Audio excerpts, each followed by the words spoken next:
C'est qui ce grand portrait? Alors, c'est Emma Kecklin-Schwarz qui a créé l'ancêtre de la Croix-Rouge. Elle avait créé une structure en 1850, qui avait exactement les mêmes objectifs que la Croix-Rouge. C'est-à-dire venir en aide quand il y a une catastrophe massive et qu'il y a des gens à aider. Et sa structure, c'est exactement les mêmes objectifs que la Croix-Rouge. Il s'appelait l'UFF, l'Union des femmes de France. Et il y a un Suisse de Genève qui est venu faire une enquête sur ce qu'elle faisait. Il a trouvé ça formidable et il a dit mais je vais créer la même chose à Genève. Et il a pris comme logo, puisqu'il était à Genève et que vous savez que le drapeau suisse c'est une croix blanche sur fond rouge. Oui. Alors il a pris comme logo l'inverse du drapeau suisse, c'est-à-dire une croix rouge sur fond blanc. Ensuite la grand-mère est morte et il a racheté sa structure. C'est pour ça que la Croix-Rouge a intégré la structure de ma grand-mère et est devenue... Oui, c'est votre grand-mère. Votre grand-mère, arrière-grand-mère paternelle, maternelle? Paternelle. Paternelle, ce sont les Kecklin. Oui, parce que vous vous appelez Dorothée Kecklin Oui, de alors c'est Bizemont. imprononçable quand on n'est pas suisse alémanique. C'est du suisse alémanique. C'est pas du français, c'est pas de l'allemand, c'est du suisse alémanique. Mon père était d'origine suisse. Donc comment vous le dites dans votre langue? Alors si vous voulez que je vous le dise en suisse, c'est Kürli. Quand je vais en Suisse, on me dit « Bonjour Madame Kürli, on connaît votre famille depuis longtemps ». Mais en français, pour simplifier, on dit Kecklin, sinon les pauvres Français n'y arriveraient pas. Alors Kecklin. Kecklin de Bizemont. Voilà. Et de Bizemont, c'était mon mari. Oui, je m'en suis donc, qui est mort, mais on avait tout de même divorcé. Et le jour du divorce, il a demandé que je garde son nom, parce qu'il continuait à m'aimer beaucoup. Il m'a dit, est-ce que ma femme pourrait garder mon nom? Alors le juge m'a demandé si j'étais d'accord, lui, si ça lui fait plaisir, ça ne me dérange pas. Et les enfants étaient très contents parce que mon fils a dit, je veux avoir le même nom que ma maman. Et vous ne vous êtes pas remarié? Si, je me suis remariée beaucoup plus tard. Mais vous n'avez pas changé de nom? Si. Mais pas pour... Mais ensuite, ce mari a demandé le divorce, mais il avait de tellement gros problèmes que la vie conjugale n'était vraiment pas faite pour lui. Et puis j'ai repris mon nom de Kecklin de Bizemont, et puis voilà.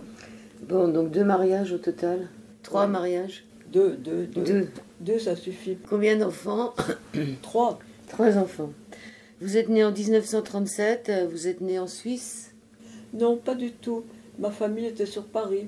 D'accord, et on dit de vous que vous êtes astrologue, parapsychologue. Alors, ma définition officielle, je suis un auteur des éditions Robert Laffont. Mais comme aucun auteur, vous entendez, même les très connus, n'arrive à vivre des droits d'auteur de l'édition, ça n'existe pas, j'en ai jamais connu. Alors on est tous obligés de faire un deuxième métier. Donc, auteur, ça c'est sûr. Alors, auteur, c'est une définition légale.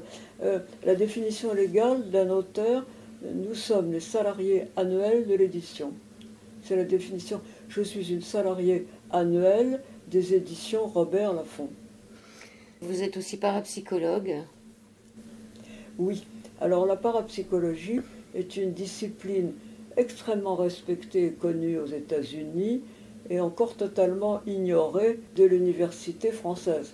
Vous avez été journaliste médical spécialisé dans la médecine... J'ai commencé par faire du journalisme médical. Oui, dans la médecine holistique. Alors, ça ne s'appelait pas encore comme ça. Oui.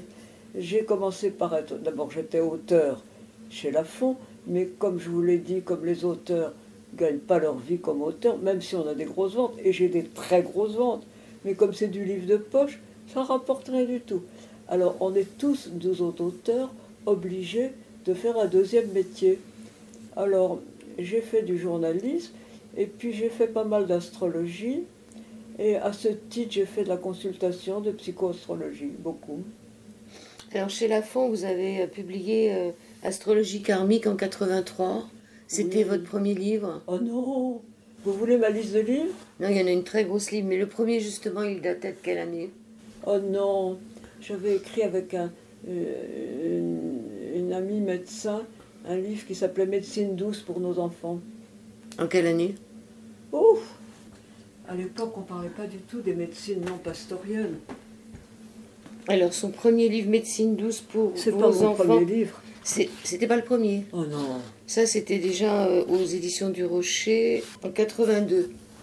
Oui, oui. Le tout premier, c'était lequel alors? Guide de l'anticonsommateur en 1981, qui avait chez Segers, ensuite en livre de poche, ensuite chez Robert Laffont, 1981, le guide de l'anticonsommateur.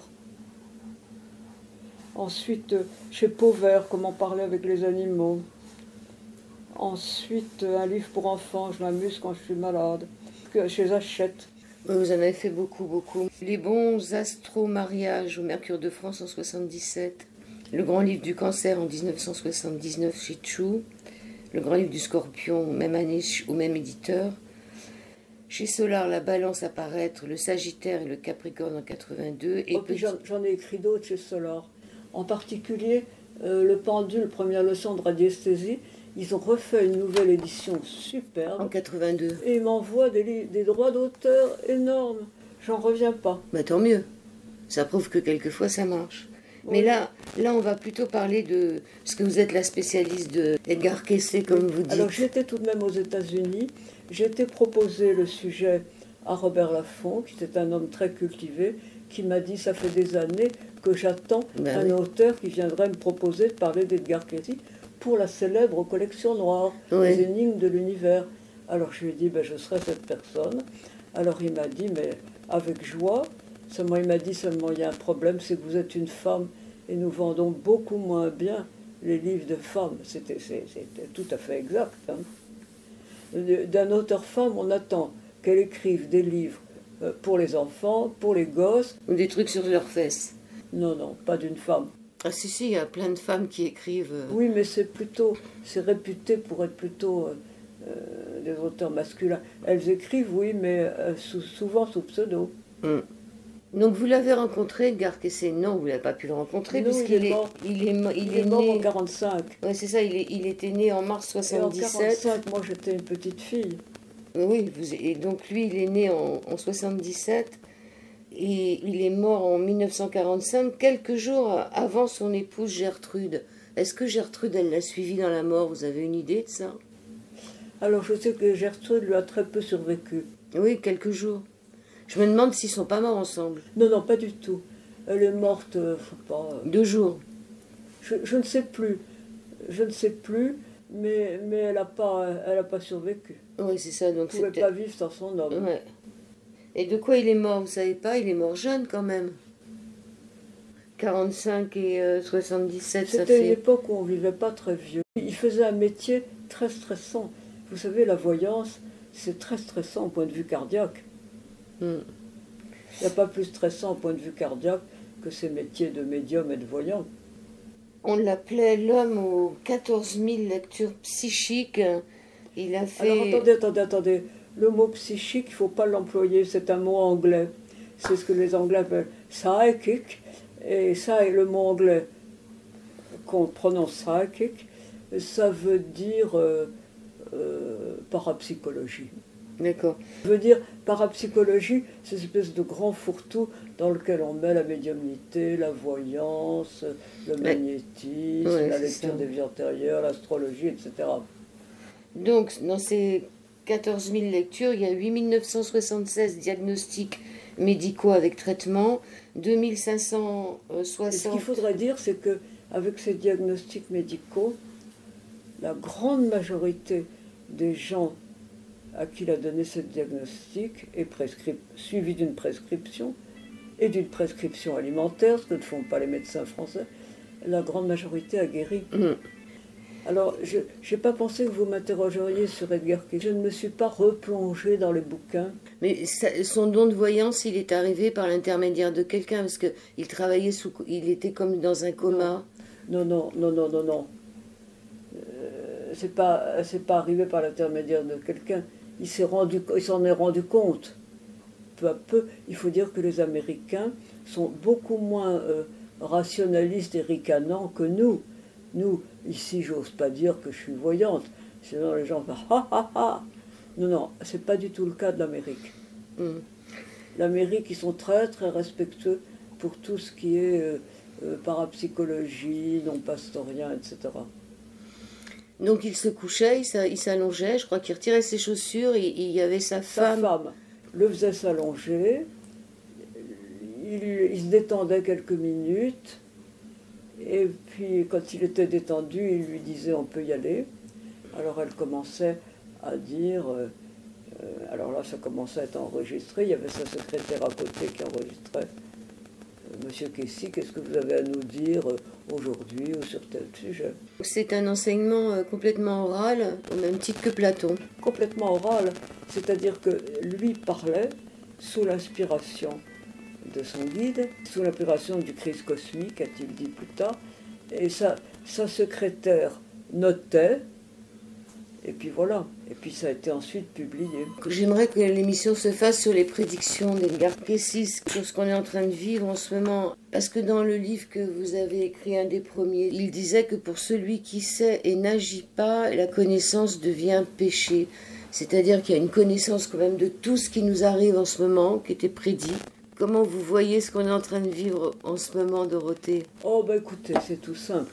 Nous allons vers le nouvel âge d'or. C'est génial. C'est qui dit. The New Golden Age. Vous parlez anglais? Non, pas trop. Le nouvel âge d'or qui arrivera dans le premier quart du XXIe siècle. C'est maintenant. Ouais. Alors, les frères de Lumière qui prophétisent à travers le Chanel qui est Monique Mathieu à Sarlat, vous les connaissez? Oui.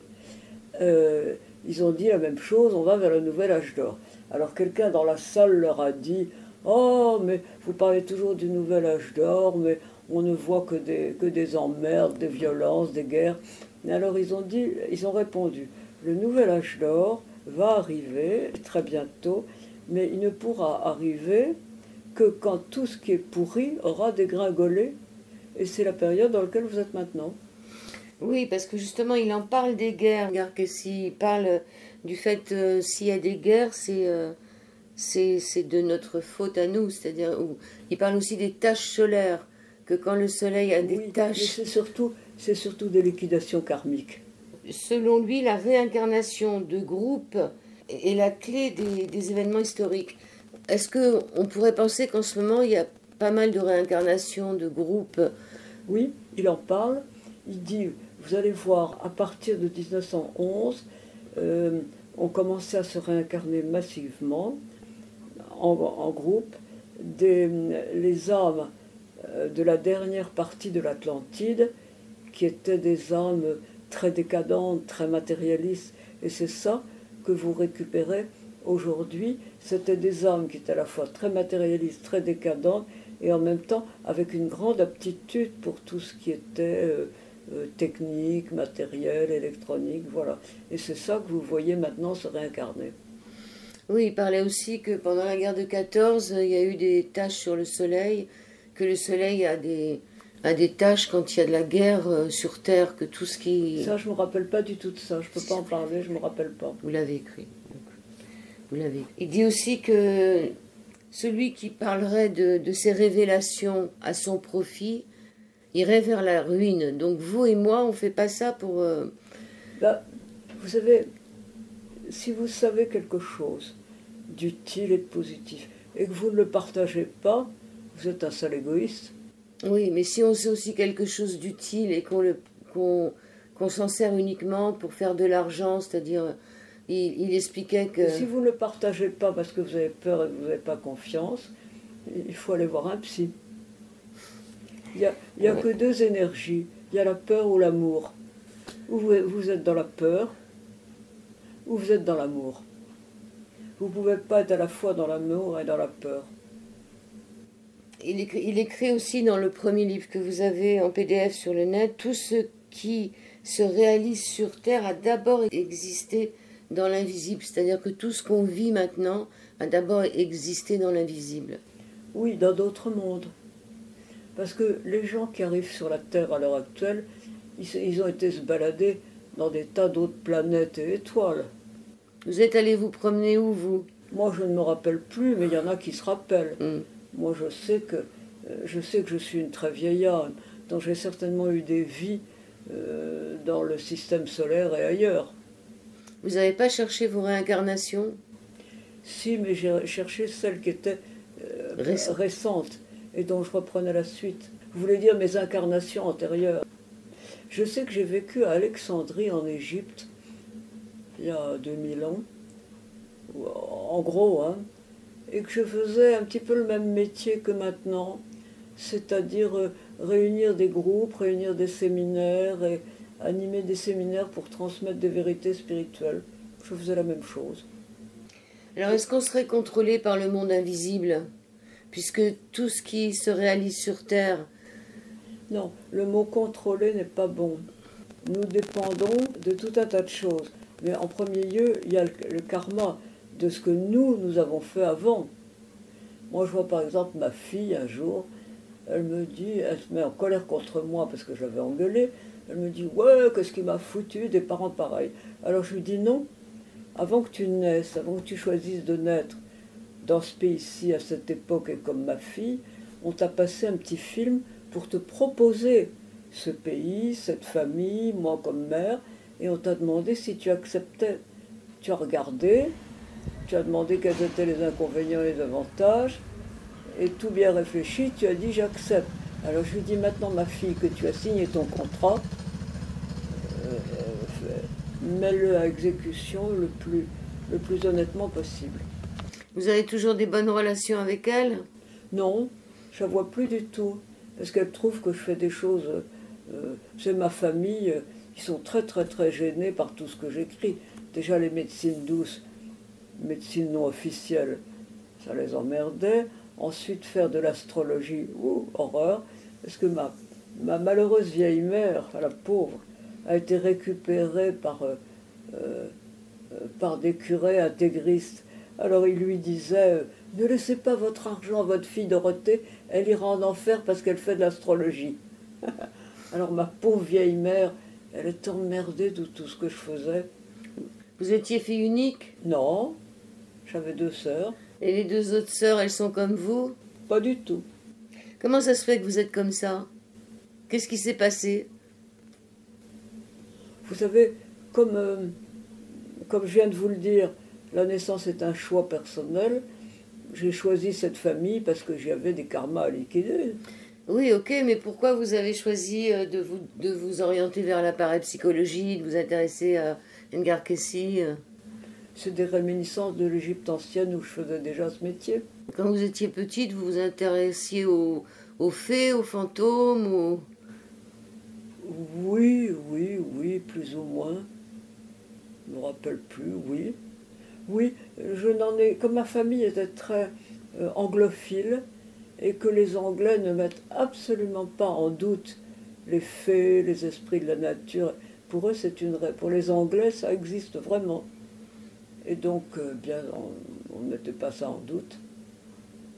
Les fantômes, c'est encore autre chose. Oui, c'est autre chose. Mais les Anglais, ils ont des châteaux hantés, on le sait bien.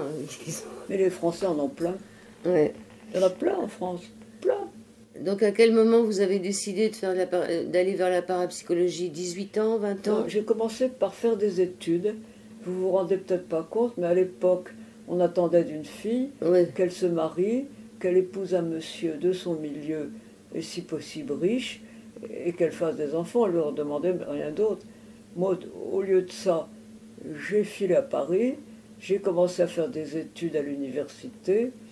La famille comprenait pas très bien. J'ai fait des études à la faculté des lettres à Paris. J'ai fait une licence SLED d'histoire-géographie. Bon. Ce qui m'a permis tout de même de gagner ma vie comme professeur pendant un certain temps. Je ne regrette pas du tout. Le livre que vous avez publié, c'était en quelle année? Alors vous m'en demandez beaucoup. Ça devait être l'univers d'Edgar Cayce, tome 2 ou tome 3. Les derniers livres publiés, c'est les livres de poche. Mais les poches, c'est des reprises d'anciens. Ben oui, mais c'est tout de même des livres publiés. Ah oui. Écrit Charlotte, journal d'une rescapée de la Méduse, c'était en 2010. Et je me demande si on n'avait pas fait quelque chose dessus. Non, j'ai plus rien fait après. L'éditeur a fait faillite. Enfin, c'est pas qu'il a fait faillite. l'éditeur était un... Oui, donc votre dernier livre, c'était C'est celui-là. 2010. Vous avez écrit aussi sur les animaux. Hein. Ah oui, comment parler avec les animaux. Oui, Ça n'a pas eu beaucoup de succès. c'est dommage. Comment parler avec les animaux, c'était aux Trois Suisses. C'était Jean-Jacques Pauvert en 1978. Oui. On va rester sur Edgar Cayce, sur ses prophéties. Il dit qu'on est responsable de ce qui nous arrive et on peut changer les choses. Alors, en fonction de tout ce qu'on nous dit en ce moment, que ce soit à la radio, à la télé, c'est comme si on acceptait, comme pour le masque ou la vaccination, notre consentement à tous ces malheurs qui vont déferler sur la Terre. Ça serait bien qu'on ne consente pas, parce que là, on nous balance sans arrêt des informations en nous disant... Vous n'êtes pas obligé de les gober. Qu'est-ce qu'il disait, Edgar Cayce? Mais les médias n'étaient pas comme ils sont maintenant Ouais. au temps d'Edgar Cayce. Donc ils ne répondaient pas vraiment à cette question, mais vous êtes libre, alors vous en prenez, vous en laissez. Vous choisissez. Comment triez. vous voyez l'avenir de demain là? Vous m'avez dit que ça va vers- être l'âge On d'or. va vers le nouvel âge d'or. Et dans pas longtemps, et ça me réjouit beaucoup.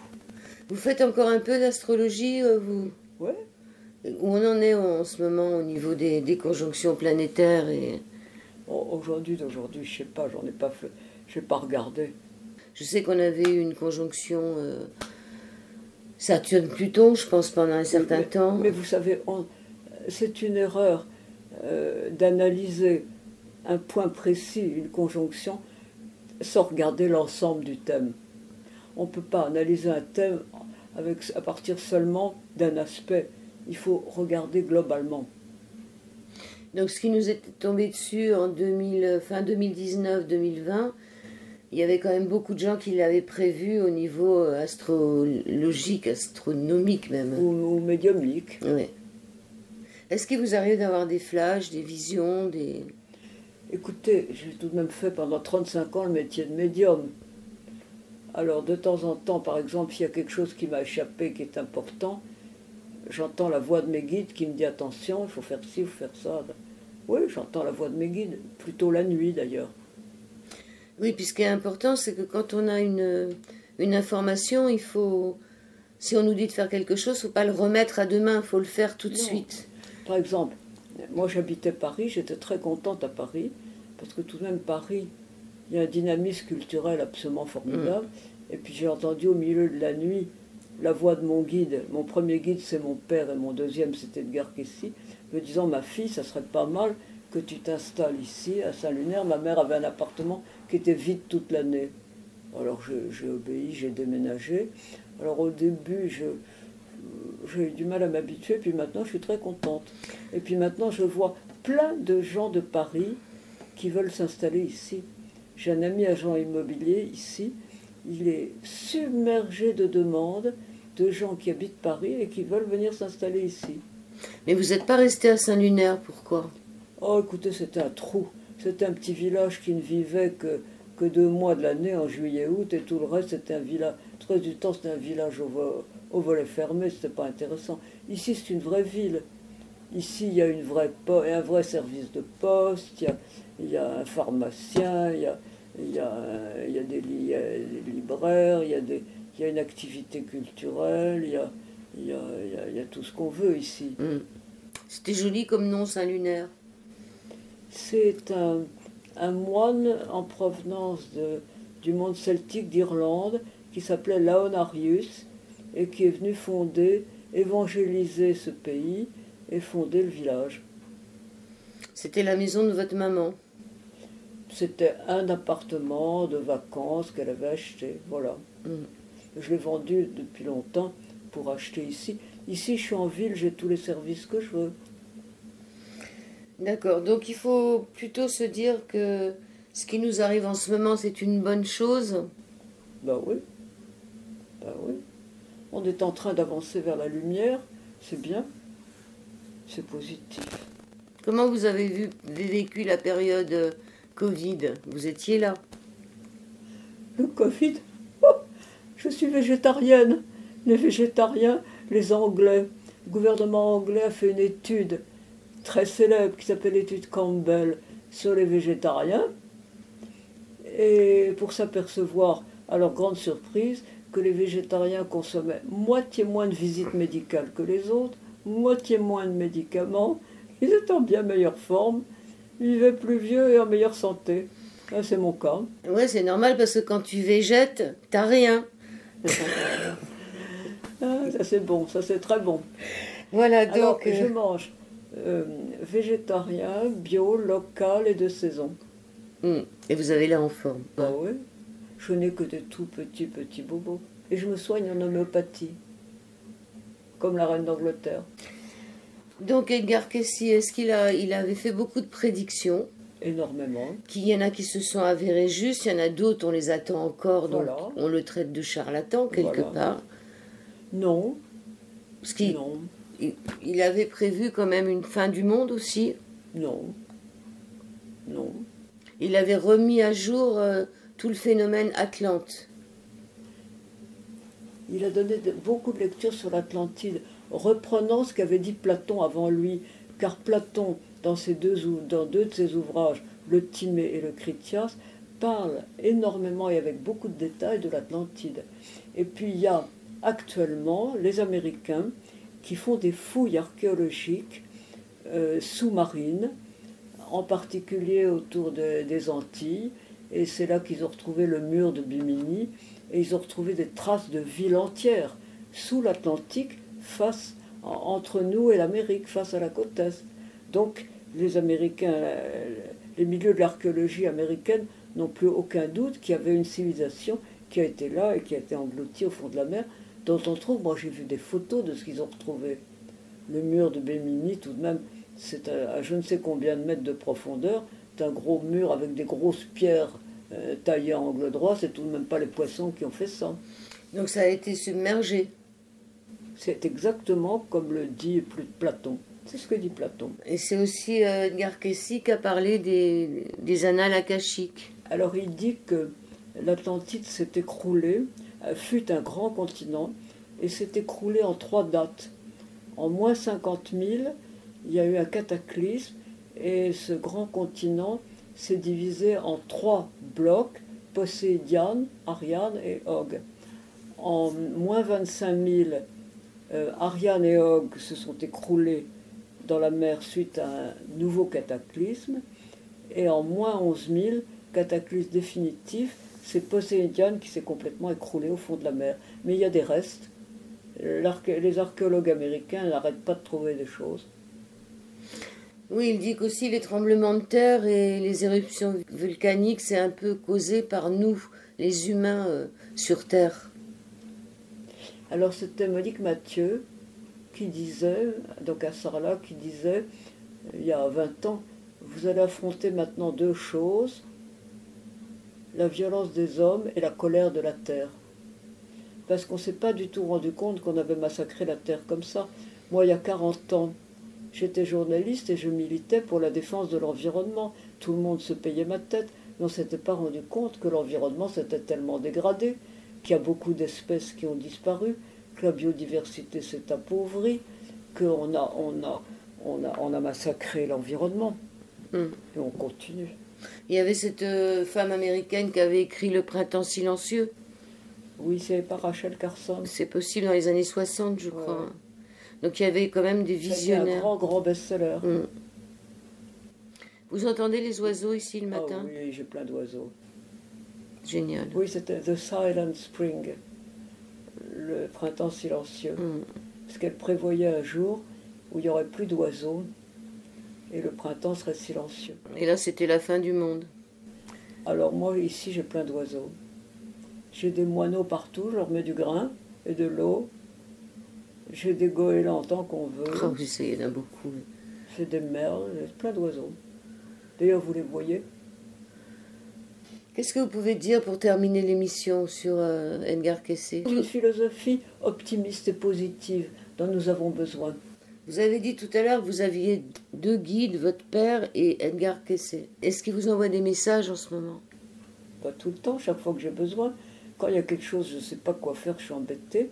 Avant de me coucher, je dis papa, dont j'ai la photo, Edgar Cayce, il y a la photo là, dites-moi ce que je dois faire. Et le lendemain matin, en me réveillant, ça s'impose. Mais oui, pourquoi j'ai pas pensé avant, c'est ça que je dois faire. Mais ça, c'est pour vous. Ouais. Mais qu'est-ce qu'on pourrait faire pour l'humanité? Parce qu'il dit quand même que si ça vient de nos pensées, donc si tout le monde, enfin si la Il majorité... suffit déjà que chacun balaye devant sa porte. Déjà. Que chacun fasse son boulot là où il est, c'est déjà quelque chose. Moi, je n'ai pas mission à sauver l'humanité, j'ai mission à faire ce que je dois faire, là où on m'a mise, qui est délimité dans le temps et l'espace. Oui, mais vous avez quand même été la spécialiste d'Edgar Cayce, donc quelque En France. part... En France, oui, en France. Donc, Il y en a d'autres. oui, il y en a d'autres, il y a d'autres choses dans d'autres pays. Oui, moi, je sais pas, j'ai l'impression il y a quelque chose qui pourrait faire basculer ce qu'on est en train de vivre en ce moment. Écoutez, je vais vous dire quelque chose. Quand j'étais à Paris, je faisais beaucoup de conférences publiques dans une excellente association qui s'appelait Mes Anges Spirituels. Et il y avait toujours des voyants qui assistaient. Le matin, il y avait une conférence et l'après-midi, des voyances publiques faites par des très bons médiums. Et alors les voyants qui étaient là, je les interrogeais, je leur disais comment vous voyez l'avenir. Ils m'ont tous toujours fait la même réponse. Ils m'ont dit, vous savez, on ne peut pas vous dire, tout va tellement changer. Tout va changer. C'est ce qu'ils m'ont tous dit ça. Il n'y en avait pas qui avaient des visions catastrophiques ou comme Non. Monique Non, Mathieu ils m'ont qui dit nous la dit première chose qu'on voit, c'est que tout va tellement changer qu'on ne peut même pas dire. C'est tout. Tout ce dont on a l'habitude n'existera plus et ça sera quelque chose de nouveau. le grand reset. Pardon? On appelle ça le grand reset. Comme un ordinateur quand on retire la mémoire de l'ordinateur. Vous pensez qu'on va perdre la mémoire de l'ancien monde? Non, on ne l'a pas perdue. Il y a des tas de gens qui la retrouvent, elle est encore présente. Il y a eu des tas de voyants, des tas de voyants et de médiums qui pouvaient très bien se projeter dans les siècles passés. Moi, je peux le faire aussi, d'ailleurs. On n'a pas perdu la mémoire. Et dans les siècles futurs? Alors là, on ne sait pas parce que ça dépend de la liberté humaine. Ça dépend de notre conscience collective. Ouais. À votre avis, vous la situez comment, la conscience collective? Je parle pour la France, par exemple. Ça me dépasse complètement. Je ne le situe pas. Merci de votre accueil. Oh ben écoutez, c'est moi qui suis contente qu'on m'interviewe, que je puisse parler d'Edgar Cayce. C'est des messages du Christ cosmique, tout si on peut les diffuser. Moi, si vous voulez, je m'y suis consacrée totalement, alors je suis enchantée. Ça peut aider des personnes qui se posent des questions en ce moment et Ben, évidemment. qui ont l'impression que c'est la fin du monde, qu'on va mourir de froid cet hiver, qu'on va mourir de faim, qu'on n'aura plus Pas de d'électricité. pensée négative. Les frères de lumière ont dit qu'ils pensent qu'ils pourront nous maintenir l'électricité à travers cette période de changement. Alors, il faut rester optimiste. Mais voilà, c'est ça. C'est pour ça que j'ai fait tous ces kilomètres pour venir vous voir. Vous venez d'où? Bah, de la région parisienne. Mais pas pour moi seulement. Mais si, pour vous toute seule. Oh là là. Pas que pour vous, hein. Pour Edgar Cayce aussi. Oh là. Eh ben, il vous le rendra au centuple. Ah bah, il nous le rendra, parce qu'il parlait toujours au nous aussi. Je vous remercie.